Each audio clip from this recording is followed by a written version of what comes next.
इस वक्त की जो सबसे बड़ी खबर है, 1 जून को देश में 7वें चरण और आखिरी चरण का चुनाव होने जा रहा है। झारखंड की भी 3 सीटों पर चुनाव होना बाकी है। तीनों सीटें संथाल की हैं, दुमका, गोड्डा और राजमहल, इन तीनों सीटों पर चुनाव होना है। और उसके ठीक पहले 31 मई को एक डाटा रिलीज होता है। आयकर विभाग, इनकम टैक्स विभाग ने लोकसभा चुनाव से पहले 1100 करोड़ रुपए के नकदी और सोना जब्त किए हैं। आपको बता दें कि 2019 के चुनाव के पहले इनकम टैक्स विभाग ने जो जब्ती की थी वो करीब 390 करोड़ रुपए थी। इस बार 182% बढ़ोतरी हो गई है, वृद्धि हो गई है। बड़ी रिकवरी मानी जा रही है, ऐतिहासिक रिकवरी मानी जा रही है। लेकिन 1100 करोड़ के काले धन की रिकवरी चुनाव पर क्या प्रभाव डालेगी, क्या परिणामों को बदल सकेगी या परिणामों पर बेहतर प्रभाव डालेगी? देखिए, पहले ये ग्राफिक्स दिखाते हैं आपको, एक रिपोर्ट दिखाते हैं, फिर समझाते हैं। लोकसभा चुनाव के 7वें और अंतिम चरण के पहले बड़ा खुलासा, आयकर विभाग ने तोड़े सारे रिकॉर्ड। आयकर विभाग ने जब्त किए 1100 करोड़ रुपए नगद और सोना। 30 मई के अंत तक डाटा आयकर विभाग की बड़ी उपलब्धि। कांग्रेस सांसद धीरज साहू के ठिकानों से भी मिले हैं 350 करोड़ से ज्यादा नगद। 1 जून को है देश में 7वें चरण का चुनाव। झारखंड की 3 सीटों पर भी होगा आखिरी रण। क्या संथाल की राजनीति पर भी पड़ेगा इस खुलासे का प्रभाव? राजमहल, दुमका और गोड्डा की सीट पर है आखिरी दाव। निशिकांत दुबे, प्रदीप यादव, सीता सोरेन, नलिन सोरेन, ताला मरांडी, विजय हांसदा और लोबी हेम्ब्रम आजमा रहे हैं किस्मत। 4 जून को चुनाव को सामने आ जाएगा जनादेश। 2019 के लोकसभा चुनाव के दौरान जब्त किए गए 390 करोड़ रुपए, रिकॉर्ड तोड़ उपलब्धि, करीब 182% ज्यादा हुई रिकवरी। देश के अधिकांश राज्यों से 200 करोड़ से ज्यादा की जब्ती। दिल्ली और कर्नाटक से सबसे ज्यादा जब्ती के मामले।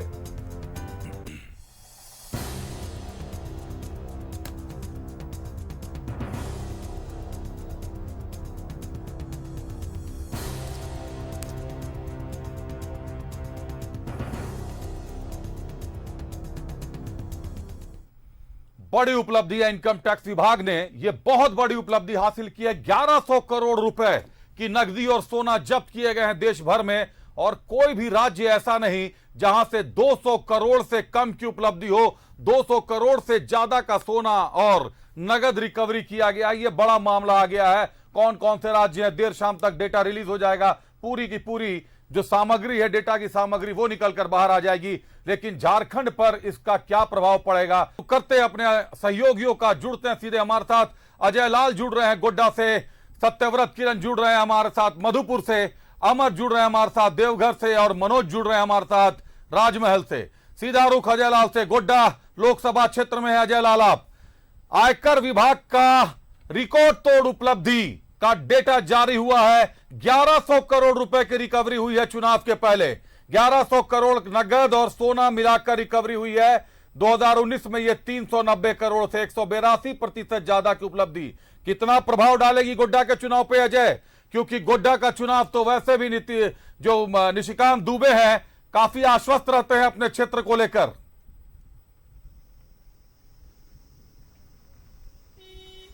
देखिए अभिषेक, इन पैसों का जो आंकड़ा जो इनकम टैक्स ने जारी किया है, आप सीधा इस मतलब को समझे कि एक बड़े नेता के घर से, मैं नाम नहीं लूंगा, आचार संहिता का मामला है, बात की बतंगर कई बार हो जाते हैं। एक बड़े नेता के घर से 350 करोड़ रुपया मिला। आप कल्पना कीजिए कि यदि यह पैसा नहीं पकड़ा जाता तो ये पैसा, इन पैसों से अयोध्या में राम का मंदिर तो बनना नहीं था। उसके बाद राज्य के एक मंत्री के यहाँ से 35 करोड़ रुपए मिले। इन पैसों से भी राम का मंदिर नहीं बनना था, ना सड़कें बननी थी, ना गली में पुल पुलिया बनना था। जाहिर सी बात है, इन पैसों का इस्तेमाल उसी प्रकार से होता जिस प्रकार से पहले होता रहा है। लिहाजा सवाल का जवाब आपको मिल गया होगा कि इन पैसों का प्रयोग कहाँ किया जाना था और किस प्रकार से किया जाना था। और अभी भी मैं जहाँ खड़ा हूँ, ये दुमका और गोड्डा का बॉर्डर है, उन्हीं पैसों की तलाश हो रही है बड़ी बड़ी गाड़ियों से कि शायद कोई जखीरा मिल जाए। लेकिन अब तक ऐसी कोई शंका, ऐसी कोई संभावना नहीं दिखाई पड़ी है। लगभग 1 दर्जन से ज्यादा ऑफिसर्स झारखंड पुलिस के, और साथ ही आपको मैं गुप्त सूचना दे दूं कि चुनाव से पहले प्रशासन ने इनकम टैक्स के अधिकारियों को भी अलर्ट मोड में रखा है।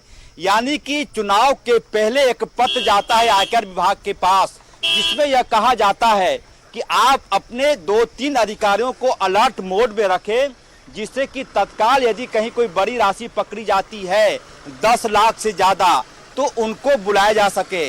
ये जानकारी मुझे मिली है, जो आपके माध्यम से मैं अपने दर्शकों को बता रहा हूं। आपने सही कहा कि इन पैसों का प्रयोग या प्रभाव क्या कुछ होता, ये पूरी तरह से मैंने साफ कह दिया कि ये 350 करोड़ रुपया, 33 करोड़ रुपया, फिर संजीव लाल के घर से पैसा, फिर उनके ऑफिस से पैसे।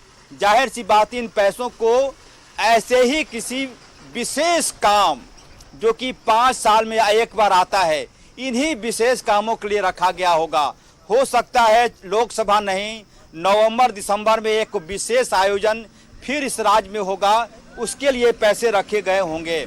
लेकिन इनकम टैक्स ने जो आंकड़ा पेश किया है, मुझे लगता है कि ज़्यादा प्रतिशत राशि झारखंड के ही होगी।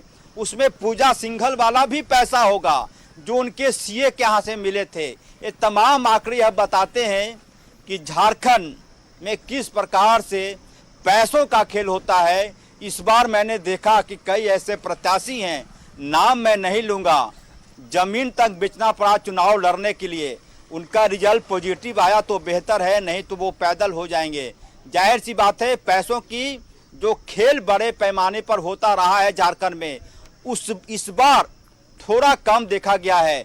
चुनाव से पहले इसी गोड्डा में 1 करोड़ रुपए मिले थे अभिषेक। वो पैसा किसका है, राज्य की 3.25 करोड़ जनता जानती है, मुझे दोहराने की जरूरत नहीं। आप बिल्कुल ये पूरा का पूरा जो हिसाब किताब है पैसों का, ऐसे ही महायज्ञ के लिए रखा जाता है कि चुनाव के पहले वाली रात में गांव में 4-5 आदमी को घुसा दीजिए। बिल्कुल अजय, निश्चित तौर पर ये बड़ी उपलब्धि आयकर विभाग का ये आंकड़ा ऐतिहासिक है, इस बात में कोई शक नहीं। और आयकर विभाग ने ये आंकड़े जो जारी किए हैं, ये जो तिथि को जारी हुए, कल चुनाव होने हैं 1 तारीख को, और आज ये आंकड़े जारी हुए हैं। भ्रष्टाचार पर प्रहार का दावा है नरेंद्र मोदी का, जो सबसे बड़ा दावा, सबसे बड़ी हुंकार जिसको कह लें, वो यही है। और ये आंकड़े कहीं ना कहीं उस बात को साबित करते हैं। बहुत धन्यवाद अजय आपका हमारे साथ जुड़ने के लिए, तमाम जानकारियों के लिए। रुक करते हैं अमर का। अमर, आप हमारे साथ जुड़े हुए हैं। दिल्ली और कर्नाटक से सबसे ज्यादा रिकवरी हुई है, सबसे ज्यादा जब्ती हुई है। लेकिन झारखंड में जब भी दिल्ली के कोई भी नेता आते हैं, पीएम नरेंद्र मोदी हो, अमित शाह हो, राजनाथ सिंह हो, दावा एक भ्रष्टाचार पर वार का दावा। और उसके पहले ईडी की ताबड़तोड़ कार्रवाई। अब इनकम टैक्स ने भी जब्ती सूची जारी कर दी। 1100 करोड़ से ऊपर की रिकवरी, 390 करोड़ की रिकवरी थी 2019 में, 182% ज्यादा। अमर, देवघर में इस वक्त आप हैं, माहौल क्या है चुनाव का, और ये जो भ्रष्टाचार पर वार का नया डाटा आया है, ये क्या प्रभाव डाल सकता है लोकसभा क्षेत्र में? बिल्कुल, मुझे लगता है कि जो आंकड़े आपने बताया, उस आंकड़े से आम जनता को कोई ताल्लुकात है। आम जनता को इससे कोई मतलब नहीं है कि कितने पैसे पकड़े गए और कितने नहीं पैसे गए, पहली बात। दूसरी बात, जो भी पैसे पकड़े गए, इनकम टैक्स ने पकड़ा या फिर पुलिस ने पकड़ा या फिर वो जमा किए, ज्यादातर जो पैसे हैं वो व्यापारियों का है। जो व्यापारी अपने दुकान से पैसे उठा करके बैंक में जा रहे हैं, उनके पैसे हैं। जो व्यापारी एक जगह से दूसरी जगह जा रहे हैं, उनके पैसे हैं। हो सकता है कि कुछ पैसे जो हो सकता है कि चुनाव के लिए, चुनाव खर्च के लिए, चुनाव मद के लिए उस पैसा को इस्तेमाल किया गया हो, लेकिन इनकम टैक्स ने अभी तक इस बात की जानकारी नहीं दी है। जिन व्यापारियों का पैसा पकड़ा गया या फिर जिन भ्रष्टाचारियों को पकड़ा गया, उनकी बात पैसे तो जब्त हो जाएगी, लेकिन जो लाइन लगा हुआ है पैसे छुड़ाने के लिए कोर्ट में, इसके भी आंकड़े इनकम टैक्स ने नहीं दिया है। अगर सब सारे आंकड़े जब सामने आ जाएंगे, तब इस बात की जानकारी मिलेगी कि आखिर यह पैसा कहां था, किसका था और कौन लेके जा रहा था। क्योंकि इस पर से अभी पर्दा उठना बाकी है, इसलिए यह मैं तो नहीं कहूंगा होगा कि भ्रष्टाचारियों का पैसा है। आप अगर देखें, ऐसा कोई चुनाव आयोग ने नियम नहीं निकाला था कि चुनाव के वक्त में पैसा आप बैंक में जमा नहीं कर सकते हैं। चुनाव आयोग ने यह भी नियम इनकम टैक्स ने नहीं लगाया था कि आप घर में पैसा रख सकते हैं या नहीं। एज यूजुअल जो इनकम टैक्स का कानून था कि आप जो है आपके एस्टिमेट जो है पैसे, उतने पैसे ही 24 घंटे अपने घर में रख सकते हैं, उसके बाद आपको बैंक में डालना पड़ेगा। और अगर उस पैसे को इस्तेमाल घर में करके रखते हैं, अगर छापेमारी होती है तो इसमें भी कहा जाएगा कि यह भ्रष्टाचारी है। दूसरी बात यह रही। तीसरी बात मैं आपको सबसे पहले यह समझा दूं, बता दूं कि जो आम जनता है उसको इन पैसे से कोई ताल्लुकात नहीं, कोई मतलब नहीं। क्योंकि आप समझ सकते हैं, जहां 80 करोड़ जनता को 5 किलो चावल दिया जाता हो और वो 5 किलो चावल से एक महीने अपने भरण पोषण करता होगा, तो 1100 करोड़ का क्या मतलब बनता है। और जो चौथी बात है, जो सबसे अहम है, 2019 की बात करें, 2019 से अभी 50% ऐसे नेता हैं जो अपने हलफनामा में यह कहा है कि उनका इनकम ऑफ सोर्स जो है 200 गुना बढ़ गया है। आप तो 183 की बात कर रहे हैं। तो आप ये तमाम चीजें हैं जो उन लोगों के ऊपर भाई प्रधानमंत्री कार्रवाई करे जिनके इनकम 200 से परसेंट से ज्यादा हो गया, क्या उन पे भी कार्रवाई हो गया, या कि उनको लेकर के भी सरकार एक बार पॉलिसी बनाएगी कि आखिर ये पैसे कहां से आ रहे हैं। तमाम चीजें हैं जिन पर गौर किया जाएगा और देखा जाएगा। आज शाम में जब इनकम टैक्स अपनी पॉलिसी पेश करेंगे कि ये पैसे किनके थे और किस मद में ले जाया जा रहा था, तब ये खुलासा होगा कि आखिर ये पैसे जो क्या भ्रष्टाचारियों का था या पैसे इनकम ये बिजनेसमैन का था, ये पैसे बैंक में जमा करने के लिए जाया था। ये तमाम चीजें इस पर से अभी कई कहानियों से पर्दा उठेगा। अमर बने रहिएगा हमारे साथ। मनोज हमारे साथ जुड़े हुए हैं। मनोज, अमर का दावा है कि आम जनता को इन पैसों की रिकवरी से कोई फर्क नहीं पड़ेगा। झारखंड इसलिए भी नामचीन है क्योंकि कांग्रेस सांसद धीरज साहू के ठिकाने से 353 करोड़ से ऊपर की रिकवरी हुई थी और वो रिकवरी इनकम टैक्स विभाग ने की थी, आयकर विभाग की रिकवरी थी। ये पैसे भी इन 1100 करोड़ रुपयों में निश्चित तौर पर जुड़े हुए होंगे। डेटा आ जाता है, नाम आ जाता है, उसके बाद ही कहना उचित होगा। लेकिन फिलहाल की जो बात है, अगर आयकर के विभाग की रिकवरी देखें ओवरऑल, ये जो पैसे मिलते हैं ये भ्रष्टाचारियों के हों, व्यापारियों के हों, कारोबारियों के हों, नगद पैसे की अगर इतनी ज्यादा आगम है, इतनी ज्यादा खर्च है, क्या ये आम लोगों को प्रभावित नहीं करता? मनोज, देखिए निश्चित तौर पे ये प्रभावित तो करेगा ही। देखिए जो पढ़े लिखे लोग हैं, जो जानकार हैं, जो राजनीतिक से ताल्लुक रखते हैं या जो ये समझते हैं कि देश की दिशा और दशा किधर जा रही है, तो निश्चित तौर पे इसका असर पड़ेगा। और झारखंड अब वो झारखंड नहीं रहा कि जब लोग सिर्फ जंगल में रहा करते थे, लेकिन अब झारखंड तो वो है कि सब कुछ समझने वाला झारखंड है। और निश्चित तौर पर ये जब इतनी बड़ी रिकवरी हुई है, तो जो शहरी इलाका हो या ग्रामीण क्षेत्र की बात करें, जहां लोग युवा जो है, युवा काफी जागरूक है। क्योंकि युवा को अगर एक शब्द कह दिया जाता है कि संविधान अगर खतरे में गए, तो लोग उसको लेकर हर जगह कहते हैं संविधान खतरे में गए। अगर यह कह दिया जाता है कि देश में धारा 370 हट गई, तो लोग कहते हैं 370 हट गई। तो निश्चित तौर पे लोग जागरूक हैं। और ये जो अभी पैसा रिकवरी हुई है और निश्चित तौर पे जो आयकर विभाग ने सामने सार्वजनिक किया है, इसका असर जरूर पड़ेगा। और शहरी क्षेत्र से लेकर ग्रामीण क्षेत्र के उन युवाओं तक जो पढ़े लिखे हैं या जो शिक्षित हैं और साथ साथ वो अब सब कुछ जानने लगे हैं, तो निश्चित पर वो समझेंगे कि आखिर ये पैसा आया कहां से। ये पैसा अगर रिकवरी हुई है तो सिर्फ ये मोदी ने रिकवरी नहीं की है, ये तो आयकर विभाग ने की है, ये तो इनकम टैक्स ने की है, ये तो ईडी ने की है। जो एक विभाग है, एक संस्था है, वो जो संचालित किया जाता है, सरकार से संचालित होती है, लेकिन काम वो करता है। जैसे उपायुक्त काम करते हैं, एसपी काम करते हैं, ठीक उसी तरह उनका भी अपना दायरा है, वो काम करते हैं। तो वो अगर चुनाव से पहले, क्योंकि ये रिकवरी आज का नहीं है, लगातार रिकवरी होते आ रहा था, लेकिन अब वक्त है और ऐसा वक्त जब 1 जून को चुनाव होना है, अंतिम मतदान है, और उसके बाद उससे पहले ये रिकवरी और उसको सार्वजनिक करना इतना तो जरूर है कि जो लोग पढ़े लिखे होंगे, समझदार होंगे, वो जरूर समझेंगे कि आखिर काला धन की बात करने वाले लोगों ने काला धन बाहर लाकर रख दिया है। पिछली बार की बात करें, 2019 से पहले की बात करें, तो पहले जो पैसा रिकवर हुआ उससे ज्यादा अब रिकवर हो रहा है। तो कहीं ना कहीं ये तो काला धन ही था। अगर चाहे किसी के पास से निकला हो, अगर कुछ दिन पहले यहाँ के स्थानीय मंत्री के पास से निकला था, वो पैसा कहाँ का था, वो भी सार्वजनिक लोग धीरे धीरे जो एजेंसी है वो करेगी। लेकिन इतना जरूर है कि ये सार्वजनिक होने के बाद कहीं ना कहीं इसका असर जो पढ़े लिखे लोग हैं उन पर जरूर पड़ेगा। और वो लोग निश्चित तौर पर पड़ेगा, पढ़े लिखे लोग हों या ग्रामीण लोग हों। झारखंड में अगर अभी चल रहा है कुछ, तो सबसे ज्यादा चर्चा पैसों की रिकवरी पर चल रही है। सबसे ज्यादा चर्चा नोटों के पहाड़ को लेकर चल रहे हैं कि बहुत ज्यादा तादाद में नोट, कैश, नगद बरामद हो रहे हैं। यह अलग बात है कि केंद्रीय जांच एजेंसियों पर भी आरोप लगते रहे हैं कि केंद्र सरकार के इशारे पर काम करती है, भाजपा के इशारे पर काम करती है। यही कारण है कि टारगेट केवल विपक्ष को बनाया जा रहा है, बीजेपी या एनडीए के किसी नेता को शिकार नहीं बनाया जा रहा, नहीं तो इससे कई गुना ज्यादा पैसे बरामद हो सकते हैं। बने रहिएगा मनोज हमारे साथ। सत्यव्रत का रुख करते। सत्यव्रत, आप किस लोकसभा क्षेत्र में हैं, दर्शकों को बताइए और यह भी बताइए कि भ्रष्टाचार पर वार का नारा पीएम का है और हाथ से होगा विकास का दावा आईएनडीआईए का है। आखिर किसका दावा धरातल तक पूरा पहुंच रहा है?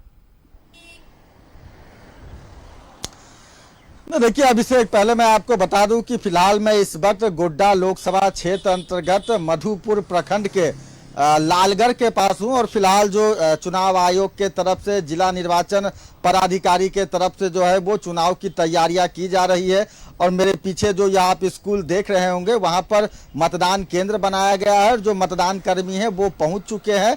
फिलहाल मतदान केंद्र की जो व्यवस्थाएं हैं उसे दुरुस्त की जा रही है ताकि लोग पहुंचे और मतदान करें अब से कुछ घंटे बाद।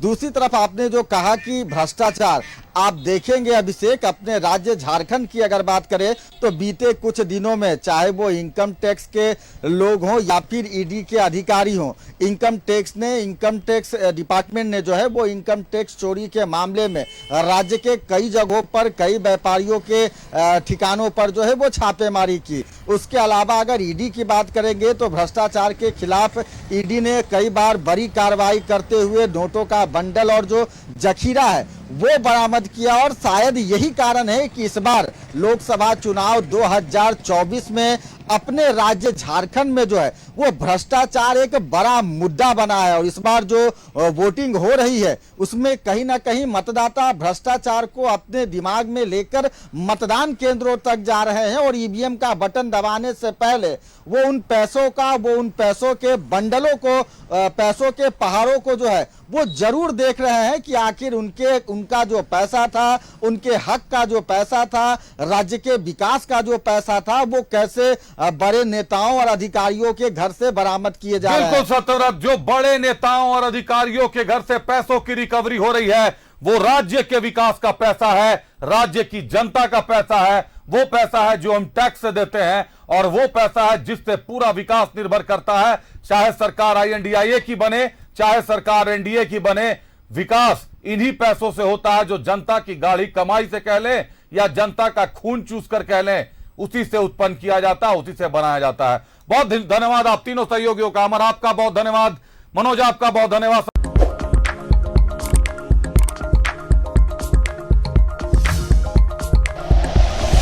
Like and share videos, subscribe करें हमारा चैनल और प्रेस करें बेल आइकॉन। न्यूज़ 11 भारत, सच है तो दिखेगा।